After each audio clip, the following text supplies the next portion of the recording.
Hello, this is Will Schlecht from Iron Crow AI, and today I'm going to actually not be showing something new, not a new feature anyway, but a new way to use some of the existing features, specifically the LLM Sandbox's Word add-in and the edit mode in particular.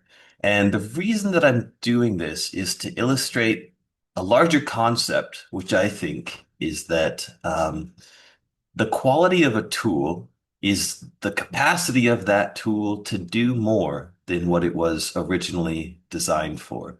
And what I'm going to be showing you today is something I didn't design the LLM sandbox to be able to do specifically, but because it's flexible, because it's pretty open-ended, it's able to do many things that I couldn't think of, many things that are still probably yet to be discovered. And I just thought of one today that I thought would be fun to share.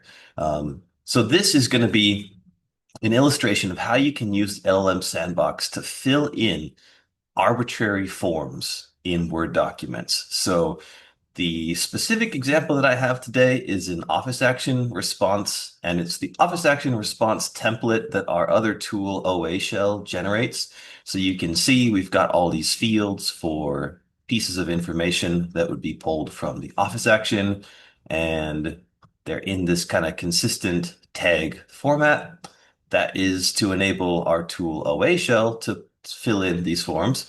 Um, but this demo, where I'm going to have the LLM Sandbox actually fill in all this information, that can apply to arbitrary forms as long as the information exists within the context files of the LLM Sandbox.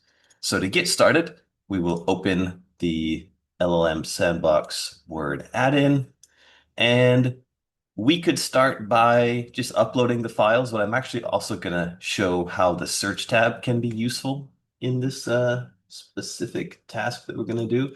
So we're going to pull up an application. Let's say you're working on an Office Action response for a particular application. You can find that here through the search tab, so long as that application has been made publicly available. So here we've got the application of interest. This is a good test case.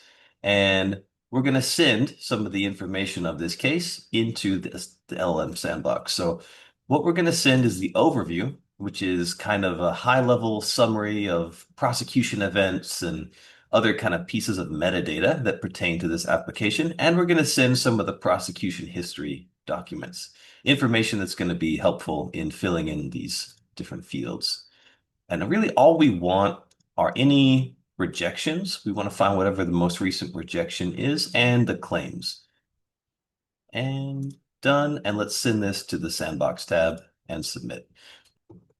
So that will go over to our LLM sandbox tab. And you can see now in our context, we've got the overview JSON file, the most recent, and actually the only claims, because this is a pretty newly filed application, and then the non-final Office Action rejection. So next, what we're going to do is give a prompt to our agent mode, which is good at these really open-ended tasks. And let's also make sure that the working document is selected, because that's where our template tags are. That's where we want to put this information. So that, and let's just include the MPEP for good measure. And the prompt that I'm going to give this agent mode is that the provided working document is an Office Action response template, and it includes tags in a certain format. So please use the provided context documents to find the information which needs to be inserted into each of the tags, and then I kind of specify what the output is that it should produce in its response, which is a list of tag names and the corresponding information to be inserted into each corresponding tag. And then be sure that you format the claims correctly. That's just something that I found when testing this, is that, the claims are coming from XML and it loses a little bit of the white space information. So I'm just telling it to kind of reinsert the format for the claims. And then I also tell it that if it's confused about what any of the tags are, because It doesn't really know. I haven't told it what con no means. I mean, that's my shorthand for confirmation number. But it doesn't know that. So it has to infer a lot, and having access to the MPEP can help. And you can imagine how this same workflow might be helpful in filling in an IDS form or other types of documents, assignments, etc. Um, yeah, the same workflow would work for really arbitrary forms so long as you have some kind of tag, it's in a Word document format, and you've got the LLM sandbox. So we will submit this and let it process. So now that we have our result, which is pretty lengthy because it includes all the claims, we can change our mode to edit, which will allow this tool to make changes to our Word document. And we will insert this prompt I prepared, which is please replace each flag, the entire flag and only the flag with the indicated information. And then note that each flag is unique, so you only need to search and replace for that text. That's to prevent it from, you know, editing some of the text that's outside of those flags, which it likes to do. And yeah, for any items which weren't relevant for this provided office action, simply remove the flag section. And then we don't need to give it this information. It only needs to see the working document and submit this.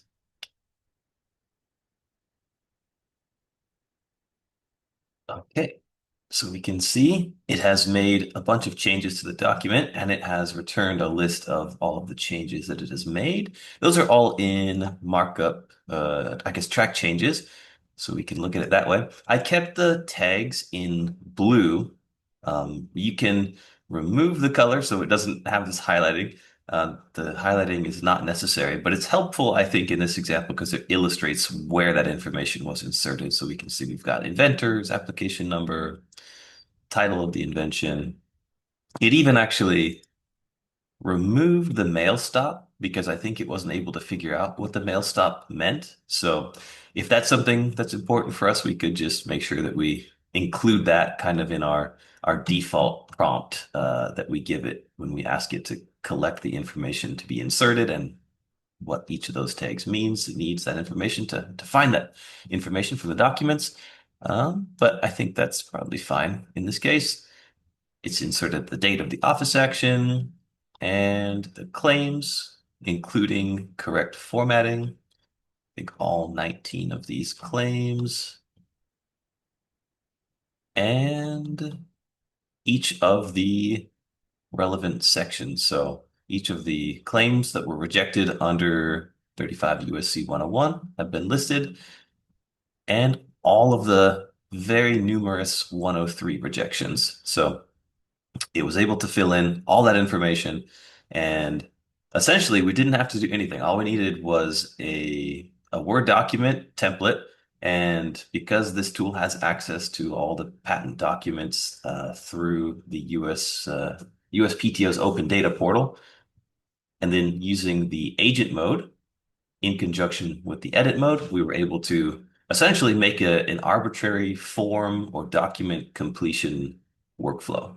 And I think the overarching lesson, this is a cool thing that you can do, but the overarching lesson is that these tools, the LLM Sandbox, is able to do a lot of things that even I didn't intend for it to do.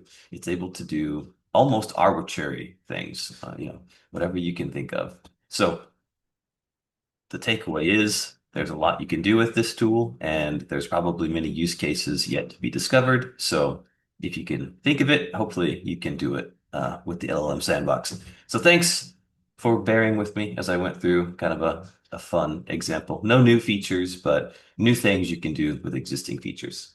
Until next time, see you later.